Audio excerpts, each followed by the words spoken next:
আজকে জুম্মার নামাজ পড়ে এসে একটা দাওয়াত ছিল, 40 দাওয়াত। আমাদের বড় ভাই মারা গেছিল, আজকে তার দিন বের করবে। 40 দাওয়াত, সবাই যাচ্ছে, খেয়ে খেয়ে আসছে।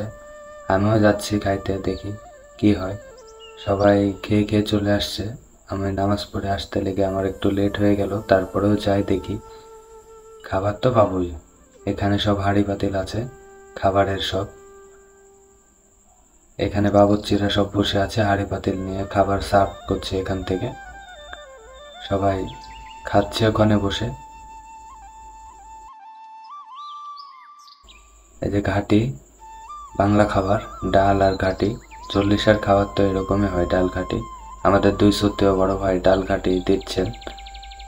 এই যে আমি খেতে বসেছি, খাবারটা খুবই টেস্টি ছিল এবং খুবই সুস্বাদু ছিল। এরকম দিনে 40 খাবার খাইতে খুব ভালো লাগে। আর যার উদ্দেশ্যে খাওয়াটা, সে বড় ভাইয়ের জন্য সবাই দোয়া করবেন। আমরা তো দোয়া করি এবং করছি, আপনারাও সবাই একটু দোয়া করবেন প্লিজ। ডাল আর ঘাটি খাবার আমরা খাচ্ছি এখন, সবাই খাচ্ছে। ঘাটিটা খুবই টেস্টি হয়েছিল।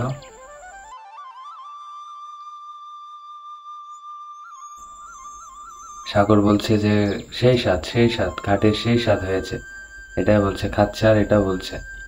সবাই খাচ্ছে, তৃপ্তি করে খাচ্ছে। নামাজ পড়ে এসে সবাই খেতে বসছে। ভালো লাগে গ্রাম্য পরিবেশে এরকমভাবে এলাকাতে একটা খাবারের আয়োজন, খুবই মজাদার খাবারের একটা আয়োজন করা হয়েছে। আমাদের রফিক ভাই এই ব্যবস্থাটা করেছে, তার বড় ভাই মারা গেছে এই উপলক্ষে।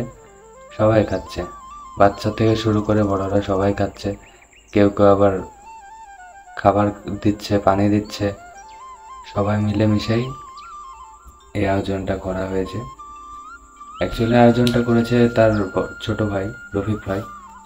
গ্রামের সবাইকে খাওয়াচ্ছে, এলাকার সবাই খাচ্ছে, তৃপ্তি করে খাচ্ছে। আমিও খাচ্ছি, খেতে পাচ্ছি না, প্রচণ্ড গরম ছিল, তারপরেও খেয়েছি আলহামদুলিল্লাহ। ভালো একটা পরিবেশ।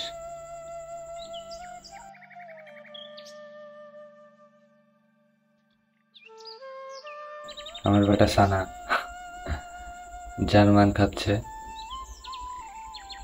সবাই খাচ্ছে, সবাই খুশি এবং ভালোই মজা হয়েছে। খাবারটা খাবারটা খুবই টেস্টি ছিল এবং সুস্বাদু খাবার ছিল।